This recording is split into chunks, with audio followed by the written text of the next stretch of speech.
All right, gang, let's get this thing under the road show here.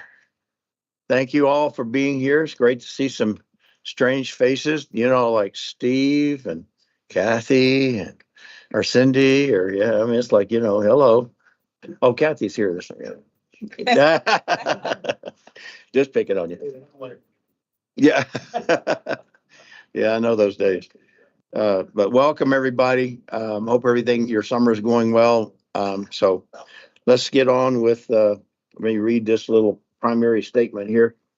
Primary objective of the CACs to ensure that the capital maintenance and public transportation projects and programs approved by the PPRTA voters at the November 2nd, 2004, November 6th, 2012, November 7th, 2017, and November 8th, 2022 ballot measures are accomplished with RTA funds. This committee reports directly to the RTA Board of Directors. All right, very good. All right. So we call to order. We have a quorum and all alternates can vote. So we'll go with that. Do I have a motion to approve the agenda as presented? Tony, thank you. Second, Richard All Moore. right, thank you, Rich. All right, all those in favor? Any opposed? Okay, welcome to those online. Public comment period for items not on the agenda. Anybody have any public comments? See any online? Not seeing any. Okay. Item number 4, approval of the minutes of the August 6th, 2025 meeting. Do I have a motion to approve the minutes? Barb, thank you. And I would second that. All right, thank you, Dave. All those in favor, say aye. Aye. Any opposed? Not seeing or hearing any. Motion, minutes approved. Financial reports. Lisa. Lisa Corey, Finance Manager for the PPRTA. The financial report in your packet is for the sales and use tax collections for June. In June, we came in above the monthly budget by $643,482, or 4.8%. The total received for the month was $13,933,567. June of 25 revenues were above June of 24 actual by $69,582, or 0.5%. Any questions? Good report. The year is young from a tax revenue perspective. We'll see, right? All right, very good. Thank you, Lisa. Item next is the 2026 budget calendar. Again, Lisa. Okay, all of the dates on here are within a day or two the same that they were last year, so it meets all of our requirements. So we would be setting the amount this month, and we would have a little bit of discussion. October, we're going to have the draft presented. We'll have the workshop in November, and then the public hearing and approval in December. Okay, any comments or questions on the budget agenda or calendar? Okay, do I have a motion? Do we have to approve this? Yeah. Do I have a motion to recommend approval to the board on this calendar? So moved, Richard Moore. Rich, thank you. Anybody else? Second, thanks, Steve. Appreciate it. All those in favor, say aye. Aye. Any opposed? Okay, not seeing or hearing any, motion carries. Thank you. All right, item number 6, capital maintenance and projects, City of Colorado. Yeah, thank you, Mr. Chair. Gail Stuyvesant, City Engineer and Deputy Public Works Director for the City of Colorado Springs. Item 6A before you is a line item transfer. In your packet, there's a memo that has 2 tables. The first table is taking monies from completed PPRTA to A-list projects and rolling them all over to the Academy Boulevard project between Fountain Mill and Proby Parkway. I will point out, and you won't see this in your packet, but I am going to be making a correction by about $850 on here on the Platte Avenue Bridge, reducing that number from $42,740. That's the number it's reduced to. And that would reduce that total amount going into Academy to $1,590,393. On table 2 is taking remaining funds from traffic program projects from congestion and incident management and on-street bikeways for a total of $600,000 and putting that into intersection improvements. And again, that's for the PPRTA 2 capital program. So I'm asking for the CAC's recommendation for approval for those 2 line item transfers. Got a question, not necessarily affecting my vote, but on the Platte Avenue Bridge thing. So that was primarily to remove the damaged bridge. So no, this is actually on Platte Avenue out on Sand Creek. Okay. So Okay. just a little bit west of Powers. Yeah. And that was one where we had, now I can't remember if it's the eastbound or westbound. We had one of the 2 bridges on the A list. We got a federal grant for the B list project, and we used PPRTA to do that overall project. And so we're Right. just closing Okay. that out. I remember that. So Miss probably comes under Bridgefront or whatever, but Sandsbury on Platte Avenue. If what you've done on the Platte Avenue where they damaged the bridge closer to town, is that done for that now, or is a future replacement still in place? So the removal of the damaged bridge is done. Right. I think it's really to be seen when the Platte Avenue, the PPRTA 3 Platte Avenue corridor plan takes place. The study that was done really recommends more of a parklet over in that area, and it's unclear whether or not El Paso connection would be restored or not. But we would have to replace the other 2 bridges that are there, the Return Road Bridge, and then there's a bridge that carries the Shooks Run Trail over Platte. And there's also utilities that are hanging in that same area. Okay, all right, thank you.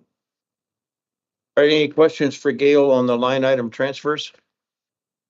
Do I have a motion to recommend approval? Tony, second. Kathy, thank you very much. All those in favor say aye. Aye. Any opposed? All right, moving right along. City of Colorado Springs contracts. Yeah, thank you, Mr. Chair. City of Colorado Springs is presenting 8 contracts for the CAC's consideration today. The first one is for the 31st Street and Fontanero Roundabout project. This is primarily a federally funded project with the local matching funds coming from the PPRTA 2 Intersection Improvements Program, along with the design portions of it are also coming from that particular program. This project is actually going to fix that 6-way intersection and make it operate better and help with the Foothills Trail crossing at that location. This is for a lot of owner requested design changes that have come about to Wilson and Company in the amount of $406,325. There's a map included in your packet if you're unsure where that's located. The city's second contract is for the Mark Shuffle Road and Dublin Boulevard Improvements Project. Then there's a map included of where those projects are located. This is a contract to really approve the use of those capital funds to purchase traffic signal equipment for those 2 projects. So in the past, PPRTA has approved essentially on-call equipment contracts that we can use for all of our different signal pieces and parts and equipment. And we have much more favorable pricing than we would get with a construction contractor. So we are furnishing the signal materials for both those projects underneath it. So with that being said, $400,000 up to $400,000 would come from the Mark Shuffle project, and up to $185,000 would go to the Dublin project could be used underneath those contracts for a total of $585,000. The next 3 contracts I'm going to be talking about are bridge maintenance contract. The first one of which is for the Castor-Pooter over Monument Creek Bridge rehab. There's a map included in your packet. This sits really kind of to the west side of Colorado College. This bridge has some historic components to it, so it's been very important for us to try to preserve as much of the historic character in this, and it is adjacent to the Arnold Palmer deeded park and monument. Is that right there at the pickleball courts and all that? So I don't Just actually south know of the- when it's pickleball courts just are. It south seems of the like it's on the botanical? curve, but it's, Just south? I of think the Botanical? pickleball courts are south. Yeah. I think there's a parking lot that sits there to the west of this bridge crossing, and that's where the pickleball players park. and Yeah, yeah, okay, all right. Thank I you. am a pickleball player. I just don't play there. So, so I don't really know. Anyway, so this has been a pretty extensive project to figure out when we're in the end stages of the engineering pieces on it. But this is for a change order in the amount of $134,630 to help with some of the final stormwater work, the roadway approaches, the sidewalk alternatives, and lighting for that particular bridge. The next one is for the railroad overpass over Castilla Street. The map is included in this area. This is part of the old BNSF spur that went over Castilla Street, and that bridge is really falling apart. Bridge and the walls associated with it are really falling apart. So we're actually going to be removing and restoring that area. We went through an IFB process. We had several bidders. I think it was 7. I did not write that down. Yeah, we had 7 bidders. We selected Western Wrecking to complete that work in the amount of $807,897.50. I will tell you on the contract log in your packet, there was a typo on the contract number. And it is actually T-12473. The last of the bridge maintenance contracts today is for the Spring Meadow over Reservoir Spillway Bridge Maintenance Project. There's a map included in your packet for this project as well. This is a bridge that was put in with that road that goes around that spillway that has, we're having failure around the abutment wall. There's deck patching required, expansion joint replacement, concrete spall repair, and then we're going to be doing polyester overlay on that decking and certain other routine maintenance tasks to be able to bring that up to snuff. The city went through an IFB process, and we selected Wildcat Construction in the amount of $1,249,224.60. Moving on to a couple maintenance contracts. The first one is for the closed circuit TV and pipe support inspection services. The city went through an RFP process for this. We did select 3 contractors, Brazy, J Taurus, and Pro Pipe. And this is to put contracts in place for up to $200,000 each to be able to provide those services for us. The next maintenance one is to do storm pipe lining. The city went through an RFP process and we selected Inner Solutions LLC. And this is to go and perform repairs at 11 locations where the stormwater piping is failing, and it needs to be stabilized so we don't have additional transportation damage. And often, and I can't guarantee that all these roads, but often this is done in advance of roads being resurfaced as well. And then the last one is for the on-call transit project manager. Last year, Mountain Metro went through an RFQ process. They selected STV to provide their project management support services. There had been 4 proposals originally. They selected STV as their one vendor. This is to exercise the first option year and to add a value not to exceed of $625,000 for the year. And those are the city's contracts. Yes, Jim. So I wasn't clear. Is this for projects like bus stops and that kind of work? They can be for like total route ADA compliance upgrades. Like one of the projects our project manager is working on right now is for Route 12, I believe, where he's going through and looking at all the stops, make sure they're ADA compliant, make sure if the accessible route along that route is passed. He would also be helping us, with the downtown transit center, has already supported some of those efforts as we're looking to acquire property. And there's a handful of other things he would be supporting. Right. But it's really those capital projects that need specialized project delivery support Yeah. It's Okay. not for everyday transit operations. All right. Great. Tony? Bill, I'm looking at the CCTV pipe sport one, and I'm curious, it just says the city stormwater system. Are we talking about where it crosses roads? Oh, yes. So these are only used in locations where they have a potential impact to the transportation system. That was my only question. Thank you. Any other questions for Gail on her 8 projects? Not seeing any in the room or online. Do I have a motion to make a recommendation to approve the city's project as presented? So moved. Tony, thank you. Second, anyone? Okay, Steve, thank you. Any further discussion? All those in favor say aye. Aye. Any opposed? All right, very good. El Paso County. Gosh. Good afternoon. Josh Palmer, County Engineer. I believe you all have a revised packet from the county in front of you, and thank you to Rick for a last minute submission to the county's contracts. We have 2 that we're looking for your recommendation on approval. The first is for design services for the Peyton Area Roads project in the amount of $745,065 to AECOM. As you can see in your map, this is building on a project drainage and transportation master plan that was completed in 2023, specifically focusing on railroad front and main streets in the town of Peyton and Peyton proper. So we'll be improving, or in many cases, constructing drainage and roadway improvements inside Peyton.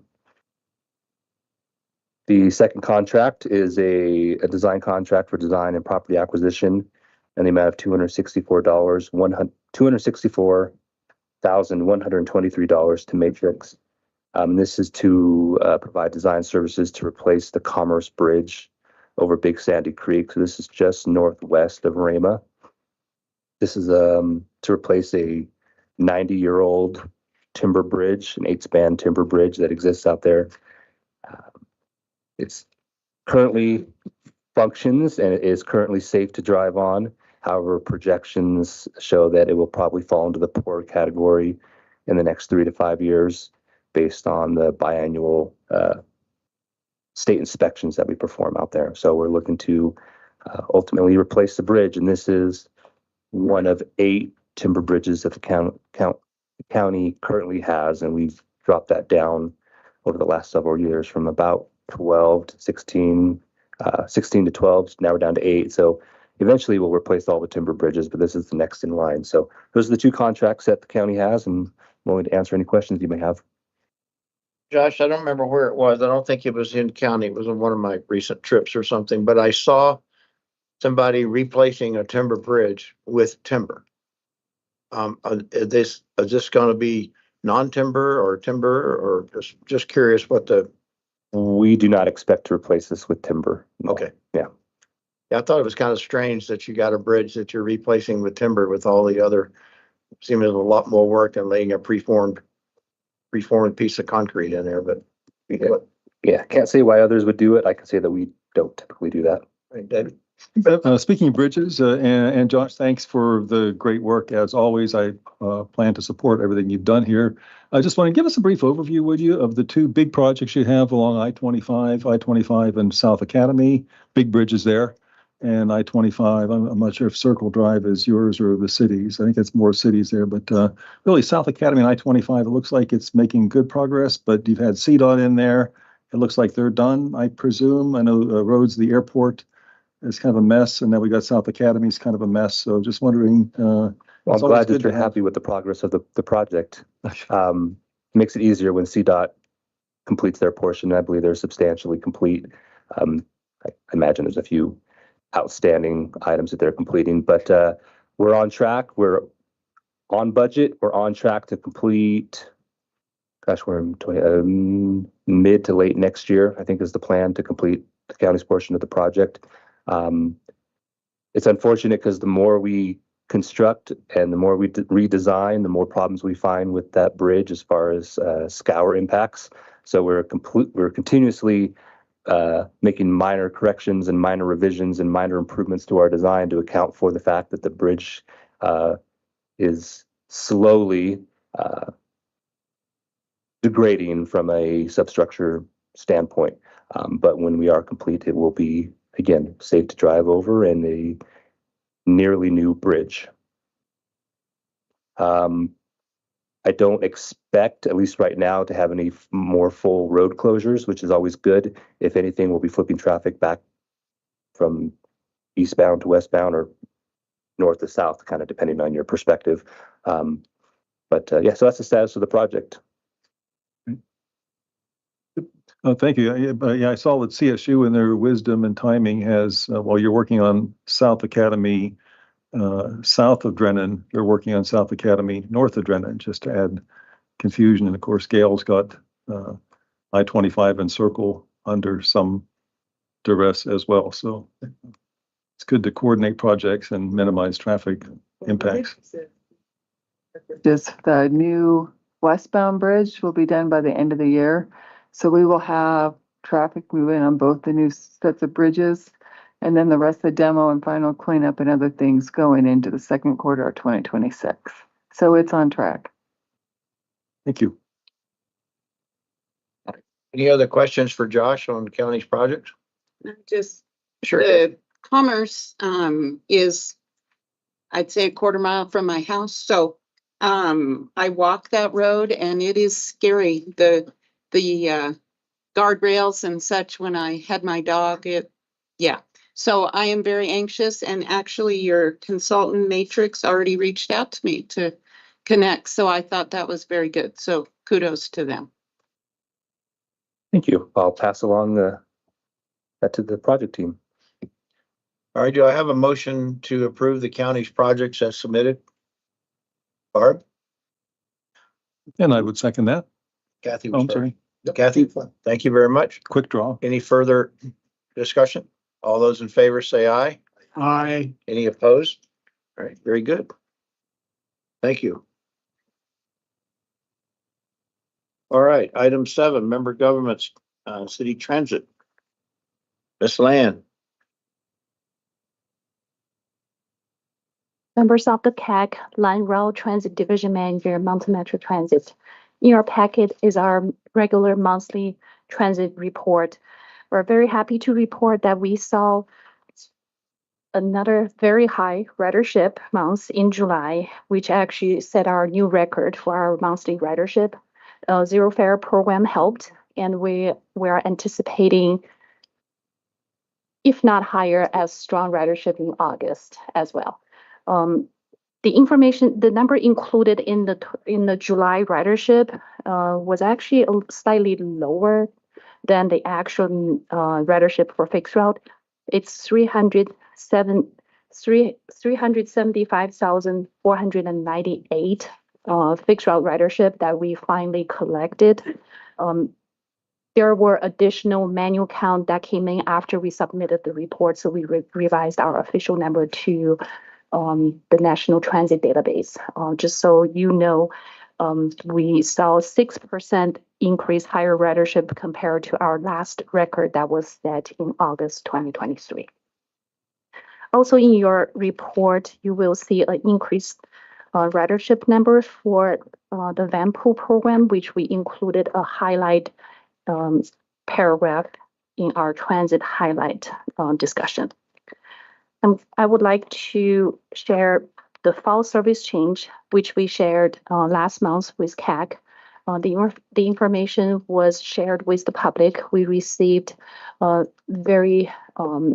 lot of information, especially on social media, and we were able to consolidate the comments. In general, the comments were supportive of our proposed changes. There are a few comments about the Route 33 stop change, as well as Route 9 extension of the last stop. However, those are the proposed changes that we collaborated with both Manitou Springs and UCCS at their request.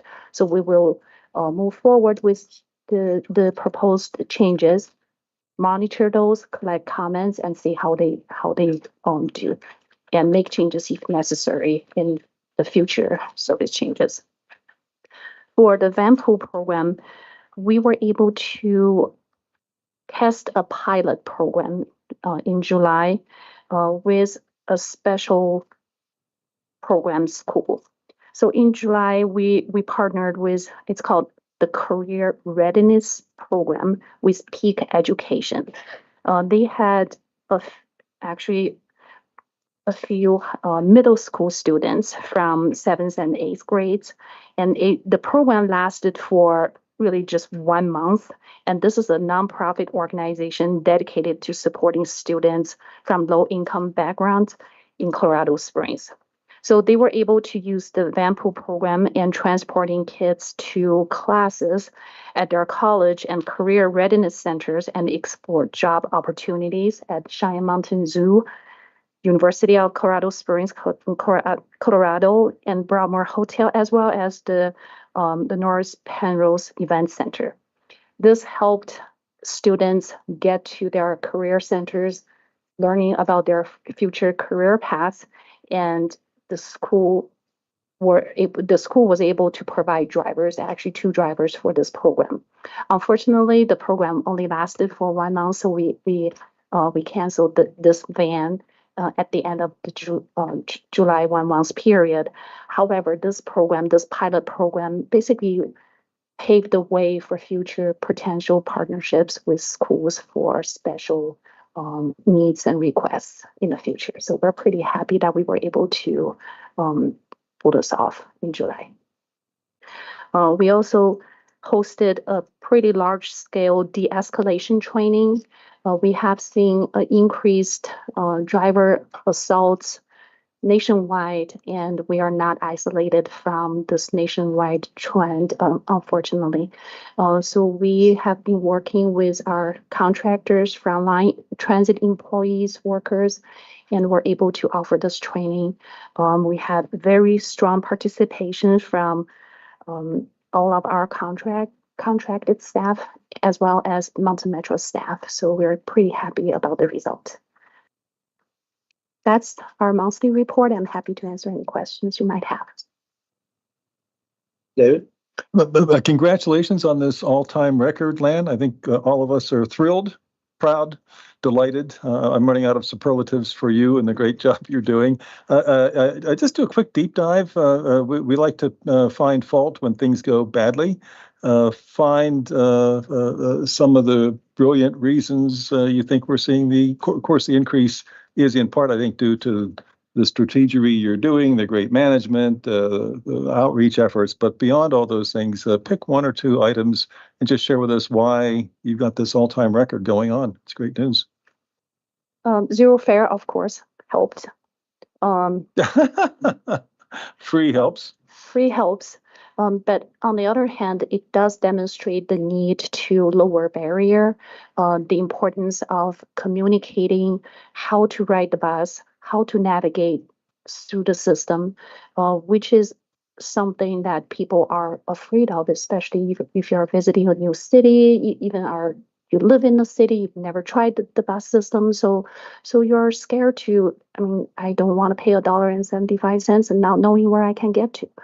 But without that fare as a way of one of the things trying to figure out, you can basically explore.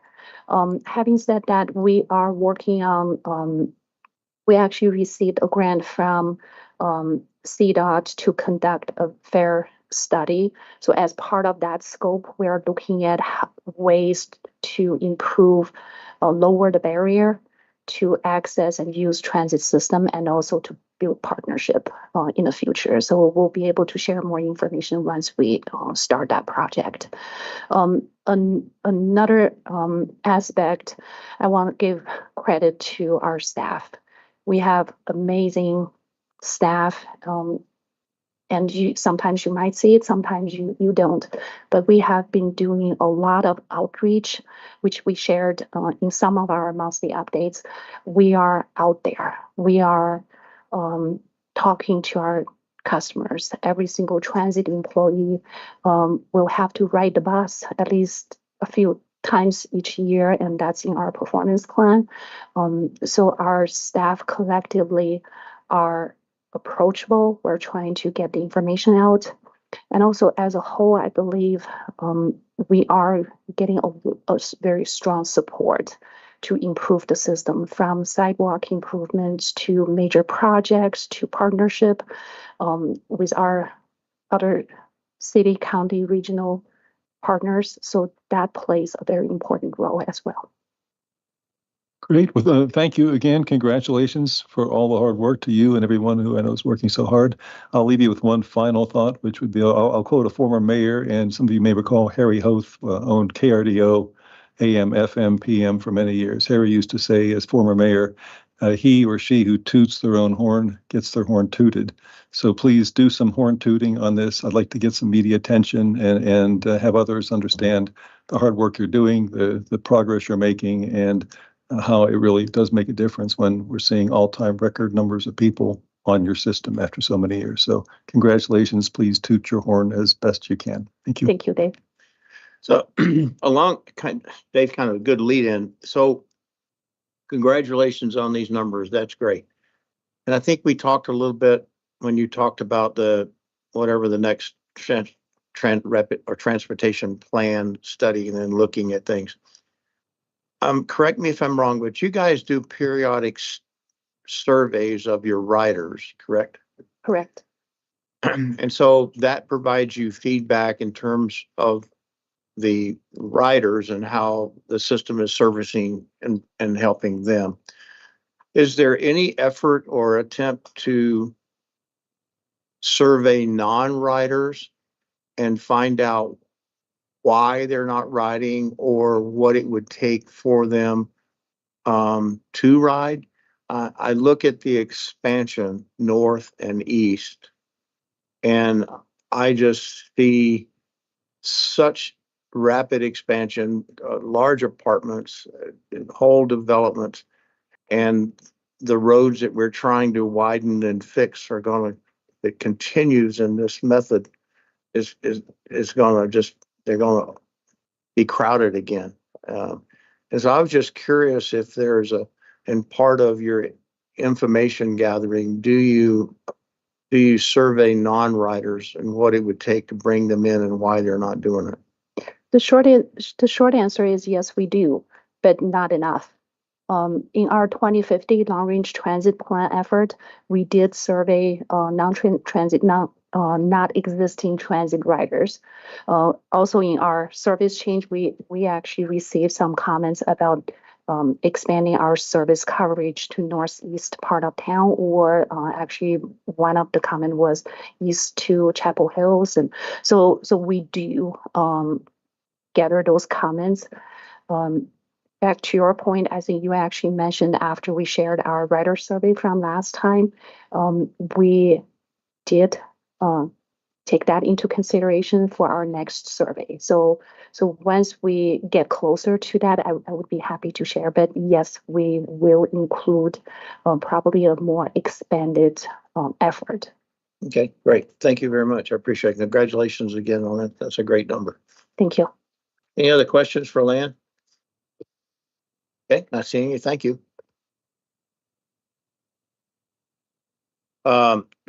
Gail, City of Colorado Springs Powers North reimbursement update. So change order and property acquisition log, which is Oh, I'm sorry. informational item. Sorry, I already checked it off. My bad. Well, I ticked it off my list too, so, Okay. but I'm happy to take questions if you have any related to that. And then I will jump down to the powers reimbursement. So as always, want to make sure that you're informed about costs that have incurred. So we've got a detailed itemized of the loss of the construction contracts and a lot of the engineering work that's happening for the main line. But the total for this particular reimbursement statement is $327,691.13. The PPRTA liability right now is sitting at 19.5 million, and then 1.27 with Colorado Springs Utilities. So we'll continue to keep you updated on that. And as we discussed I can't remember if it was last month or the month prior, but the reimbursements are taking place at a flat rate as outlined in the reimbursement agreement. And you can see those reflected on the financial statements. So happy to take questions on that. Larry? Gail, do you want to make any comments about, you had an open house on the Powers Boulevard. It's been probably, what, a month and a half, 2 months ago now, Yes. but which I attended. Do you want to make any comments as far as that open house? And I thought it was very good and well attended by the people Yeah. in the area. And a lot of the people had, good questions concerning the Powers Boulevard Extension Project. Yeah, so it was really well attended. I don't recall the exact numbers now, but it was over 100, probably just under 200 people that did attend. I would say the one thing I would do differently is make sure it's clear that there's not a formal set presentation at one given time. So we had a presentation that was prepared. It was on a running loop. But I think that we had different stations that talked about, we were there specifically to talk about the noise study, which is ongoing, and really just remind folks of an update about the project and where it is. Here we are 25 years later, 27 years later from when the plan was initially done. It's been on the long-range transportation plan since 1963. And then letting folks know what to expect over the next 5 years and letting them know when the next touch points were going to be and how things were going to be rolling out. So it seemed pretty well received. Not everyone's happy, but I think it was well received and we had a lot of good dialogue. If the thing gets noisy now, wait until they start going down the hill and in between those rows of houses on the north end of that thing. So yeah, good luck with it. Great progress on that bridge up there. Good. Any other questions for Gail? All right, thank you. Board Policy 31 projects update. Yeah.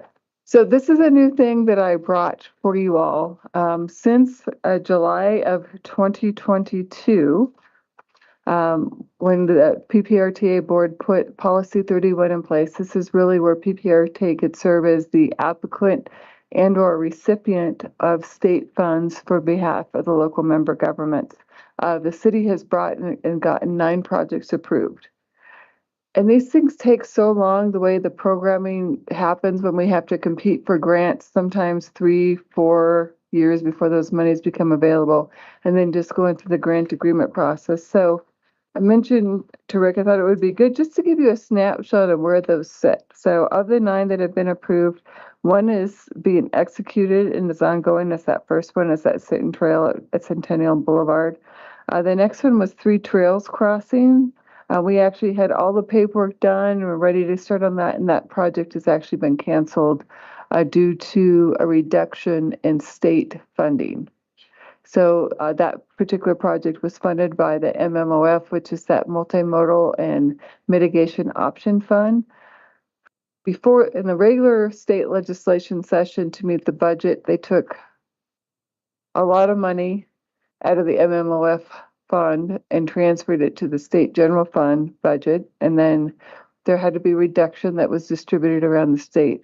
In PPACG, the total, I don't remember the exact number, but I feel it was $3.3 million of projects that had been awarded but not obligated. That means that they had been identified to receive the funds, but they had never actually contracted to receive the funds. We started having those money stripped away. This is one of the projects that went away for that. I wanted to give you as much detail on that as I can because I haven't heard anything official, but with this special session wrapping up, I wouldn't be surprised if it happens again. So we'll continue to update this thing probably around quarterly, just to give you an update on where we are on these projects. But now the table's built, we can add to it, give you updates, and just let you know what's going on. But I think it's good. It's easier for me to keep track of it now. It's all on a table, and I think probably for Rick as well. Any questions? Good deal. Yes. Just a quick one. On these electric buses, where it says in contracting, does that mean we got them or we haven't got them? Or? No, if it means in contracting, it's either with the city or it's with CDOT or their DTR, which is the Department of Transit or Rail, developing the contract. I will point out on one, the original award was for 2 electric buses. Because our electric bus pilot ended so poorly, we actually converted those to purchase 3 hybrid buses for the same amount of time. I will tell you one of the things, DTR, even though it's a part of the state, is having a hard time actually recognizing the fact that we want to contract through PPRTA, and that's where that one's held up. So it's with DTR at this time. Well, I'm glad to hear you went to hybrid buses because electric's going to be gone in less than 5 years. And the other one I wanted to ask you about, downtown transit center. I know that the other one fell through. Where's this one? I actually am not at liberty to say. We have properties that we are actively in property acquisition. So you're a DMA? I don't know what that means. Okay, thank you. Oh, DNA. Yes, it's a DNA. You're right. Sorry, now I got it. I thought you said DMA. All right, any other questions? Oh, Dave? Just tagging on to Rick's comment there about good to see that the transit center sounds like inching forward with the NDA, DNA, whatever it is. But also I'm really thrilled to see that the mobility hubs that I know we've been talking about now for a couple of years, and as I've growled before, all the mobility hubs in Colorado seem to be going to the Denver area and north. So I'm really happy to see at least there's a placeholder land for something there. It's way overdue, much deserved, and will be a huge asset to the network if and when CDOT ever can actually award some money and do for us here in Southern Colorado what they already have years ahead in Northern Colorado. Just like to see some equity. This is the first real sign I've seen, thank you, of moving that needle forward. Thank you for that. Dave, if you don't mind, can I add on to that comment? This is actually the reason why the North and South mobility hubs are moving forward. It's actually Lan and her team's work to make this happen. They may not necessarily align with the regional mobility hubs that CDOT aligns, but we think that's what's important for our region. And Pikes Peak State College has been a great partner on looking and moving these hubs forward. Excellent. Along those lines, I'll put a plug in for Cindy and the folks out east. If there's a North mobility hub and a South mobility hub, maybe there's consideration in the future for an East mobility hub also. So just put a shameless plug in there for those in that part of, since I'm the El Paso County rep here, one of them, to put a plug in for El Paso County stuff out east as well. Thank you. Way Falcon's growing. Yeah. All right, any questions for Gail on Policy 31 projects? That's a great way to display it, Gail, and thank you. Okay. And Josh, change orders, for any questions for Josh on the county's change orders? All right, not seeing anyone or hearing anyone. Good report, Josh. Administrative actions and reports, recent board actions. Rick? Thank you, Mr. Chair. This is an information item summarizing the actions of the board at their August meeting. Be glad to take any questions. Okay. Not seeing any or hearing any. Quarterly reports from member governments. And these are the quarterly reports from the 6 member governments as required by the comprehensive IGAs between the Pikes Peak RTA and each of the member governments. They're for the second quarter of 2025. I'd be glad to take any questions. I don't have a question, but I'd like just to once again thank all the member governments for doing this. Especially for the city and the county, this is a lot of work. And it is much appreciated. And I encourage all of you to keep this part of your packet handy. because it's a great reference document when somebody's asking you a question or you see something and they're not factually correct. This is a great place to go to provide facts. So I know it's staff work. It's a lot of work to keep this up to date and current, but thank you all for doing that, all of you. So appreciate that.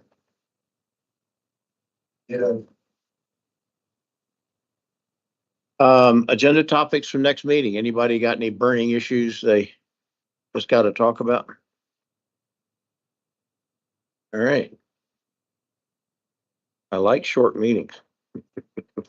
All right, anybody got any communications that you want to share with your other members of the COG? All right, not seeing any of those or anybody online. Then I guess the next item of the agenda is adjournment. So thank you all for your time. Woo-hoo, 48 minutes. The chair of the board and I are in this contest to see who can have a meeting quicker.